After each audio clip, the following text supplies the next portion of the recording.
పేరు పేరున ధన్యవాదాలు, అభినందనలు. ఈ రోజున ఓదన్న గారి జన్మదిన సందర్భంగా ఆయన జన్మదినంగా ఈరోజు ఆయన జన్మదినాన్ని ఒక దేవుడి జన్మదినంగా ఈరోజు నిర్వహిస్తున్నటువంటి సోదరులందరికీ కూడా పేరు పేరున శుభాకాంక్షలు తెలియజేస్తూ అందరికీ నూతన విధంగా మీ పౌరుషం ఎలా కట్టలేనిది. పౌరుషానికి ప్రతీక వడ్డీరాజు అని పేరుంది. ఆ పౌరుషం నుంచి పుట్టుకొచ్చిన వ్యక్తే ఓదన్న కూడా. రాయలసీమ గడ్డ మీద 1807వ సంవత్సరంలో జన్మించి జనవరి 11వ తేదీన కర్నూలు జిల్లాలో జన్మించి ఇంతంతై ఒటింతైనట్టుగా పోరాట పడులతో బ్రిటిష్ వాళ్ళని గజగజలాడించినటువంటి వ్యక్తి ఓదన్న గారు.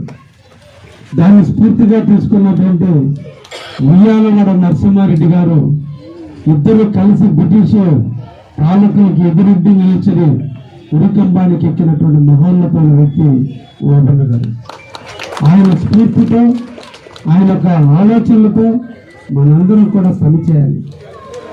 కారణం కావలలో ఉన్నటువంటి ఒడ్డెర సోదరులతో వ్యక్తిగతంగా నాకు చాలా అనుబంధం. ఈ గొంది నాకు తెలుసు. నేను కాలేజీ రోజుల్లో తిరిగిన ప్రతి గొంది, అందుకనే మీకు నాకు ఎక్కువ అనుబంధం ఉంది. పూర్వజన్మ సుకృతంలో తెలియదు. బహుశా నేను కావాలకి ఎమ్మెల్యే అవుతాను నా ముద్దట ఎప్పుడూ రాశాడు బ్రహ్మ తెలియదు. కానీ అందుకేమో నేను కాలేజీ రోజుల్లో 1984 నుంచి 87 వరకు మా పాండవుల మిద్ది మీద పడుకునేవాడు. కాలేజీలో కొట్లాటలు చేసుకొని వచ్చి, అంటే మా మహానుభావుడు ఈయనే నాకు గురువు ఆ రోజుల్లో. అలా నాకు మన సమాజానికి అనుబంధం. స్వతహాగా కూడా నా స్వగ్రామం బ్రాహ్మణకాక అగ్రహారం. నా గోడకి ఆనుకొని మల్లె సుబ్బమ్మ అంటే నన్ను ఎత్తుకొని సాగింది కూడా ఆ తల్లే. కాబట్టి ఎప్పుడో మనకు పూర్వజన్మ బంధం ఉంది మీకు నాకు. అందుకనే ఆ బంధంతోనే నిన్నటి జరిగిన ఎన్నికల్లో కూడా అందరూ నన్ను ఆదరించారు. మీ ఇంటి బిడ్డ పోటీ చేస్తే ఎలా గెలిపించాలని తాపత్రయపడ్డారో అందరూ ఎవరికి వాళ్ళు అనుకుని నన్ను గెలిపించేదానికి అందరూ కష్టపడ్డారు. ప్రతి ఒక్కరు కూడా మా కృష్ణారెడ్డి అన్నారే కానీ రాజకీయ పార్టీగా కంటే కూడా మన కృష్ణారెడ్డి పోటీ చేశాడు, మనం గెలిపించుకోవాలన్నంతగా మీరు చూసినటువంటి పాత్రతో నేను ఎప్పుడు కూడా గుర్తుపెట్టుకుంటాను.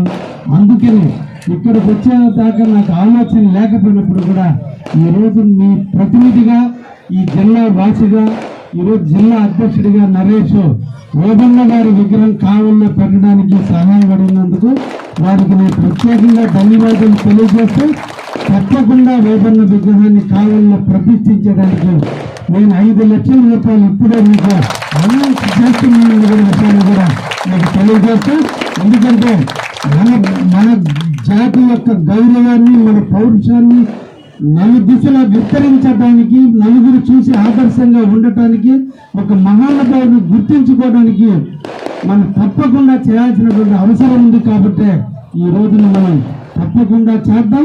స్థలం ఎక్కడంటే తర్వాత మీరు అందరూ కూర్చొని నిర్ణయించుకున్న తర్వాత చూద్దాం. తప్పకుండా మీకు నేను ఈ రోజున సంక్రాంతి వేళ 2026 సంవత్సరంలో మొదటి హామీగా మీకు 5 లక్షల రూపాయలు ఇవ్వడానికి మీ సిద్ధంగా ఉన్నాయనే విషయాన్ని కూడా తెలియజేస్తూ, కావలి నది గొడ్డున కావలి నియోజకవర్గంలోని విద్యార సోదరులందరినీ కూడా పిలిచి రంగరంగ వైభవంగా వచ్చే జనవరి 11 నాటికి తప్పకుండా ఓదన్న విగ్రహాన్ని కావాలని ప్రతిష్ఠించి తీరుదామని కూడా సందర్భంగా మీ అందరూ కూడా తెలియజేస్తూ, ఒక మంచి మహోన్నతమైన వ్యక్తిని నాకు పరిచయం చేసినందుకు, మహోన్నతమైన వ్యక్తికి సేవ చేసే అదృష్టాన్ని నాకు మీరు కల్పించినందుకు వడ్డెర సోదరులందరికీ కూడా ధన్యవాదాలు తెలియజేస్తున్న విగ్రహానికి స్థలం కేటాయించడమే కాకుండా ఆ విగ్రహ ఏర్పాటుకి 5 లక్షలు డొనేషన్ ఇవ్వటం చెప్పాడు. కాబట్టి అందరూ దయచేసి ఒకసారి అందరూ ఈసారికి తప్పనిసరిగా కోరుతున్నాం. ఇటువంటి నాయకుడు ఎక్కడ లేడు. 3 సంవత్సరాల పరిపాలనలో మన కావ్య కృష్ణారెడ్డి గారు అంత నాయకులు ఎవరూ లేరు. మాట చెప్పాడంటే అంతే, మాట చెప్పాడంటే ఒక్కసారి ఇంకా నన్ను తిరిగి ఉండదు. అటువంటి గొప్ప నాయకుడిని మన కావాలి నియోజకవర్గం ఎమ్మెల్యేగా మనం గెలిపించుకున్నందుకు ఇదే కాదు, రానున్న ఎలక్షన్ లో గానీ దాదాపు ఇంకా 10-20 సంవత్సరాలు మన కావాలి నియోజకవర్గానికి కావ్య కృష్ణారెడ్డి గారే ఎమ్మెల్యే, అలాగే తర్వాత మంత్రిగా కూడా అవ్వాలని మేము మనస్ఫూర్తిగా కోరుకుంటున్నాము. Thank you. Okay sir.